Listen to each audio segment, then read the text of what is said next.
2024 लोकसभा चुनाव में राहुल गांधी ने यही दावा किया था कि नरेंद्र मोदी के विजय रथ को वो रोक देंगे। नतीजे आए, एनडीए को देश की जनता ने पूर्ण बहुमत दे दिया। करीब संपूर्ण विपक्ष एकजुट होकर भी मोदी को तीसरी बार प्रधानमंत्री बनने से नहीं रोक सका। बड़ी बात यह है कि मोदी की अगुवाई में बीजेपी करीब करीब 2019 का वोट शेयर बरकरार रखने में कामयाब रही, लेकिन राहुल गांधी अपनी जीत और बीजेपी की हार का दावा कर रहे हैं।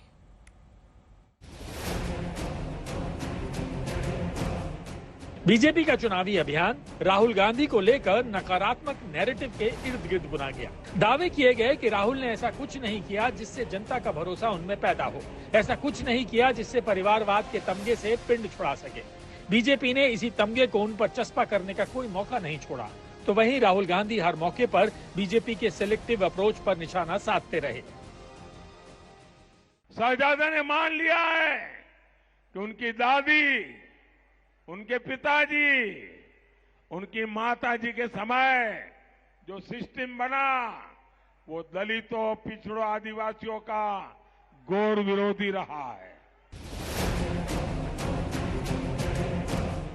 नेगेटिव कैंपेन के बावजूद राहुल ने थोड़ा थोड़ा करके सियासी फलक पर इंच दर इंच जगह बनाना सीख लिया।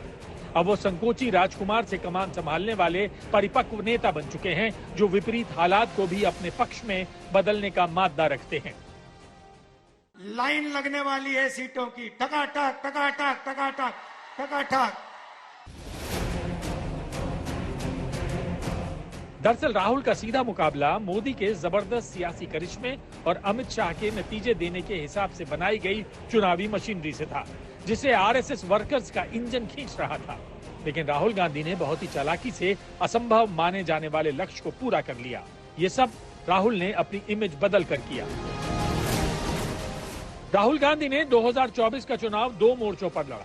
पहला मोर्चा संपूर्ण विपक्ष को एक प्लेटफॉर्म पर लामबंद करना और दूसरा मोर्चा जनता के बीच जाकर जनता का भरोसा जीतना।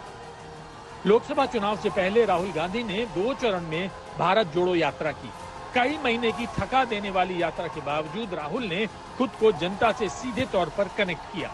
महंगाई, बेरोजगारी, जीएसटी और अग्निवीर जैसे मुद्दों पर जनता के आक्रोश को देश के सामने रखा।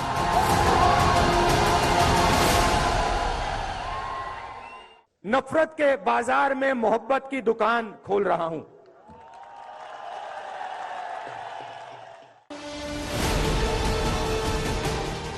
यात्रा से राहुल गांधी ने विरोधियों द्वारा गढ़ी गई इमेज को तोड़ दिया, जनता का भरोसा कुछ हद तक जीता, तो दूसरी तरफ मोदी के खिलाफ विपक्ष को साथ लाने में अपने हितों को ताक पर रखा।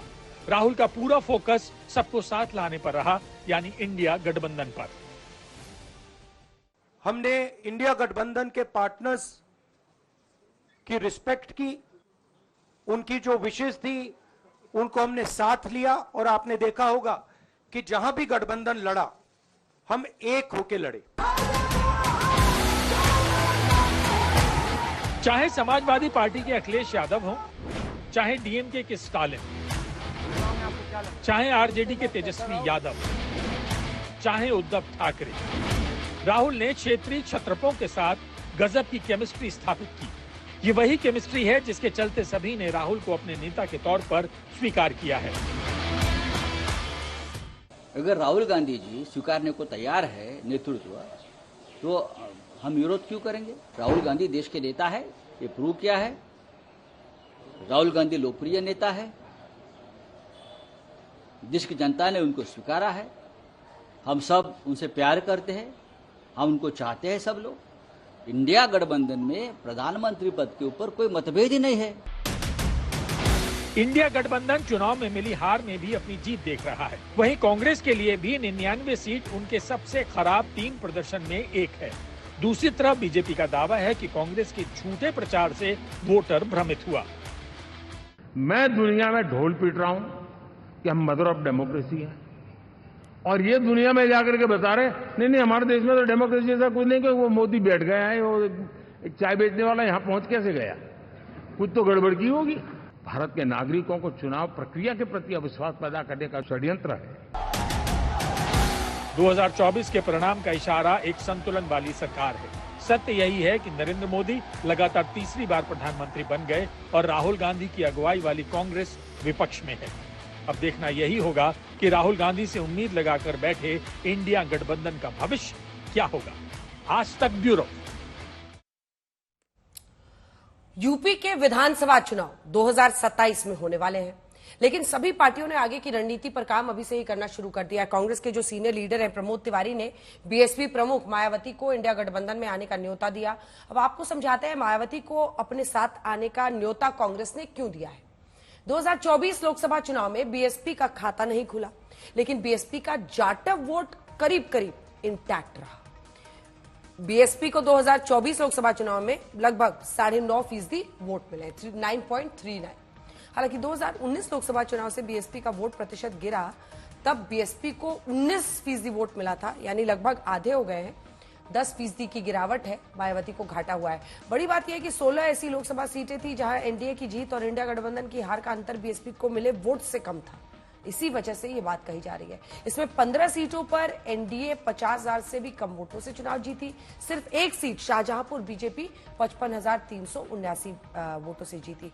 कुल 23 सीटों पर एनडीए 1 लाख से भी कम वोटों से चुनाव जीती। अगर बीएसपी इंडिया गठबंधन के साथ होती, इन 23 सीटों पर असर पड़ता। अगर विधानसभा चुनाव में बीएसपी इंडिया गठबंधन के साथ आती है तो असर पड़ेगा। 2022 विधानसभा चुनाव में बीजेपी को 42% मत मिले, समाजवादी पार्टी को 32%, बीएसपी को 13%, कांग्रेस को 2%। अगर तीनों पार्टी एक साथ लड़ती हैं तो इंडिया गठबंधन का वोट शेयर 2022 के विधानसभा चुनाव के आंकड़ों के हिसाब से 47% हो जाएगा। मुमकिन है मायावती को न्योता देकर कांग्रेस 2027 में उलटफेर का सपना देख रही है। 80-0 होता, 80-0, मोदी जी भी हार जाते। बहुत प्रयास किया गया, लेकिन मैं बड़ा सम्मान करता हूं आदरणीय मायावती जी का, तैयार नहीं हुई। उनका हम एकला चलेंगे, चले। 16 सीटें मैं गिन के दिखा सकता हूं। हमारा इंडिया गठबंधन इसलिए हार गया कि उन्होंने या तो एक जाति विशेष के, धर्म विशेष के लोगों को खड़ा किया, वो इतने वोट ले गया कि हम जीत नहीं पाए। तो इसमें अगर देखें आप, तो मायावती जी अगर साथ रही होती तस्वीर फर्क होती, और उनके न रहने से हम 16 सीटें हारे हैं। ये तो मैं आंकड़े के साथ रख सकता हूँ। मेरा सलाह यही है कि अगर भाजपा को वो हराना चाहती है, भाजपा से सचमुच उनको लगता है कि भाजपा हारनी चाहिए, तो उन्हें गठबंधन के साथ आना चाहिए। उत्तर प्रदेश में कांग्रेस की कोशिश है, जैसे आप देख ही रहे हैं, इंडिया गठबंधन का कुनबा और बड़े। बीएसपी भी 2027 के चुनाव में इंडिया गठबंधन का हिस्सा बने। वहीं समाजवादी पार्टी के सांसद अफजल अंसारी के एक बयान से यूपी का सियासी तापमान बढ़ गया। आखिर योगी को घड़ी घड़ी कोसने वाले अफजल अंसारी को योगी अच्छे क्यों लगने लगे, जरा देखिए। मोदी भी हार गए होते, भगवान शंकर ने त्रिशूलिया थोड़ा सा टेढ़ा कर दिया था, 4 घंटा पसीना आ गया था। बनारस शंकर भगवान के त्रिशूल पे बरसी हुई नगरी है, ऐसी आस्था है। तो इस त्रिशूलिया तनी हिल गई है, लेकिन किसी वजह से चलिए, लेकिन औकात बता दिया। 10 लाख से जीतेंगे, और क्या हुआ? पूरा देश स्तब्ध था। अरे मोदी हारत हुआ। अरे भैया, कैसे बरियाई से कह दें कि मोदी का आजो जादू चला था।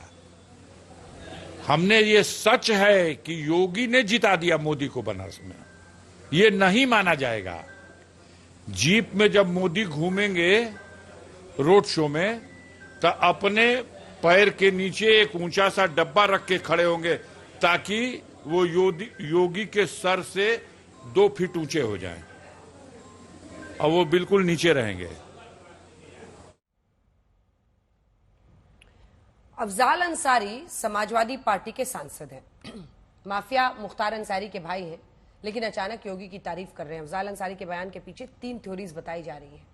पहली थ्योरी ये है कि अफजाल अंसारी का बयान बीजेपी में कंफ्यूजन पैदा करने के लिए। अफजाल अंसारी की तरफ से मोदी की निंदा, योगी की प्रशंसा के पीछे फूट डाले जाए और चुनाव जीतो की जो उनकी कोशिश है। दरअसल उत्तर प्रदेश में बीजेपी के खराब प्रदर्शन के पीछे पार्टी के अंदर खाने ही भीतरघात की भी खबर आ रही है, सूत्र बता रहे हैं। मुमकिन है अफजाल इसी को हवा दे रहे हैं। दूसरी थ्योरी यह है कि अफजाल अंसारी रिश्ते सुधारना चाहते हैं, क्योंकि अभी 3 साल तक यूपी में योगी की सरकार है। मुख्तार अंसारी की मृत्यु हो चुकी है। मुमकिन है योगी की तारीफ करके अफजाल अंसारी दोस्ती का हाथ बढ़ा रहे हैं। तीसरी थ्योरी यह है कि अफजाल अंसारी ने वाराणसी मंडल और गोरखपुर मंडल में बीजेपी के प्रदर्शन को देखते हुए बयान दिया है, क्योंकि बीजेपी का प्रदर्शन वाराणसी मंडल में खराब था, गोरखपुर मंडल में वाराणसी की तुलना में अच्छा था। अब सवाल यही है कि योगी के विरोधी होते हुए भी अफजाल अंसारी तारीफ कर रहे हैं, लेकिन पश्चिमी उत्तर प्रदेश में बीजेपी के दो बड़े नेताओं में जुबानी जंग की लड़ाई पुलिस थाने तक पहुंच गई है। देखिए।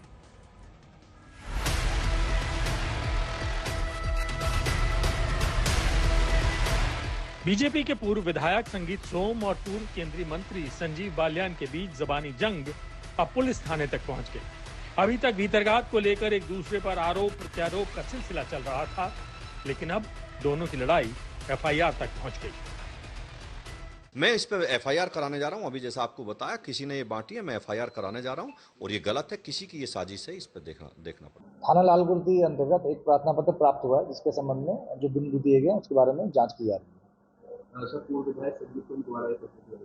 हाँ, एक जो प्रार्थना पत्र भेजा गया उसके प्रार्थना पत्र में जो बिंदु अंकित है उसके बारे में एक जांच की जा रही है थाना लालकुर्दी के माध्यम से। हुआ यूं कि पूर्व विधायक संगीत सोम के लेटर हेड पर एक चिट्ठी वायरल है, जिसमें पूर्व केंद्रीय मंत्री संजीव बालियान पर गंभीर आरोप लगाए गए हैं। दावा यही है कि संगीत सोम की प्रेस कॉन्फ्रेंस के दौरान चिट्ठी बांटी गई, लेकिन संगीत सोम का कहना है कि ये किसी की साजिश है। मामला दर्ज हो गया, अब पुलिस वायरल चिट्ठी की जांच कर रही है। वहीं दूसरी तरफ पश्चिमी यूपी की मुजफ्फरनगर सीट से केंद्रीय मंत्री संजीव बालियान की हार के बाद बीजेपी में खटपट शुरू हो गई है।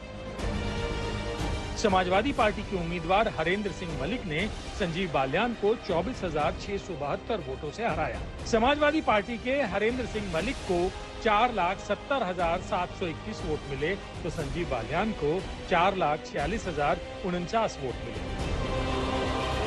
अब संजीव बालियान कह रहे हैं बीजेपी के कुछ लोगों ने खुलकर समाजवादी पार्टी का साथ दिया, पार्टी उन पर कार्रवाई करेगी।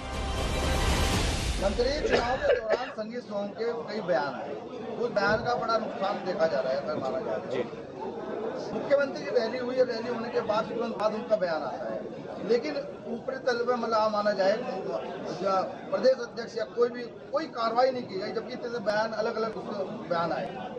हाँ, मैं उम्मीद करता हूँ कि कार्रवाई होनी चाहिए थी और आगे भी उम्मीद रखूंगा अपनी पार्टी से कि जो बिल्कुल खुले तौर पर जिन्हें समाजवादी पार्टी का चुनाव लड़ा और यहाँ बड़ी पोजीशन लिए हुए हैं और सरकारी सुविधाएं भी ले रहे हैं, तो कृपया करके पार्टी, मेरा निवेदन रहेगा, पार्टी इस पर अच्छा ध्यान देगी और कार्रवाई रहेगी। क्योंकि संजीव बालियान ने संगीत सोम से जुड़े सवाल पर ये जवाब दिया, इसके बाद संगीत सोम भड़क गए हैं और उन्होंने भी प्रेस कॉन्फ्रेंस करके बालियान पर अपनी भड़ास निकाल दी। मुझे तो मीडिया के सामने इस बात के लिए आना पड़ा क्योंकि मुझ पर नाम लेकर आरोप लगाया गया। मैं भारतीय जनता पार्टी के अपने नेतृत्व से यही कहूंगा कि इस सारे विषय की जांच होनी चाहिए। मैं भी 2022 में चुनाव हारा था। कारण क्या है मैं कुछ नहीं कहूंगा, लेकिन मैंने पार्टी को अपनी बात बताई और पार्टी ने उसकी जांच की होगी या कर रही होगी। मैंने कभी भी मीडिया के सामने हार का ठीकरा किसी के सिर पर नहीं फोड़ा आके। मैं संजीव बालियान जी को भी यही सलाह देना चाहता हूं कि पार्टी के कार्यकर्ता के तरीके से आप अपनी बात रखिए, पार्टी फोरम पर रखिए। संगीत सोम तो ऐलानिया कह रहे हैं कि संजीव बालियान अपने ही घर में हार गए और नाम उनका ले रहे हैं। वो चरथावल जैसी विधानसभा में क्यों हारे? हमारी वो विधानसभा है वे जिसमें वो कहते हैं कि मैंने विकास के नए आयाम रचे हैं। मुजफ्फरनगर विधानसभा हमारी ऐसी विधानसभा है भारतीय जनता पार्टी की, जिस विधानसभा को विपरीत परिस्थितियों में भी भारतीय जनता पार्टी 30 से 40 हजार वोटों के मार्जिन से जीतती है। लेकिन इस बार उस विधानसभा को भी हम 800 वोटों से जीते। खतौली विधानसभा हमारी ऐसी विधानसभा है जिसे 30 से 40 हजार मार्जिन से पार्टी जीतती है। हम उसे भी शायद 2000 वोटों से जीते। हम मुजफ्फरनगर की जो माननीय बालियान जी की हमारे भाई हैं, जो उनकी घर की विधानसभा है चरथावल और बुढ़ाना, ये उन्हीं दो विधानसभाओं पे हारे। तो उन्हें चिंतन मनन ये करना चाहिए कि आखिर मैं घर की विधानसभाओं पर क्यों हारा। आपको बता दें कि पश्चिमी यूपी की 27 सीटों में से बीजेपी को 2019 में 19 सीटें मिली थी, तो 2024 में बीजेपी 13 सीटें ही जीत पाई, जबकि एसपी को 2019 में 4 सीटें मिली थी और 2024 में एसपी ने 10 सीटें जीती। और कांग्रेस का 2019 में खाता भी नहीं खुला था और इस बार उसने भी 1 सीट जीत ली, जबकि आरएलडी भी 2019 के मुकाबले 0 से 2 सीटों पर पहुंच गई। पश्चिमी यूपी में यह हाल बीजेपी का उस वक्त हुआ है जब बीजेपी और आरएलडी ने गठबंधन किया। अब 2 सीटें जीतकर जयंत चौधरी तो मंत्री बनने का मजा ले रहे हैं और मुजफ्फरनगर सीट पर हारे संजीव बालियान अपनी हार के अलग अलग कारण गिना रहे हैं। इस चुनाव में कमी कहाँ मान रहे हैं आप, कहाँ चूक हुई? मैंने अभी बताया था, मुस्लिम मतों का ध्रुवीकरण और हिंदू जातियों में बिखराव। हिंदू की वोटिंग परसेंटेज कम और मुस्लिम की वोटिंग परसेंटेज ज्यादा है। इस चुनाव में मुख्य रूप से हार का आधार रहा। अब संगीत सोम और संजीव बालियान के बीच एक जंग सी छिड़ी है। आरोपों की तलवारें तनी हुई हैं। आज तक ब्यूरो।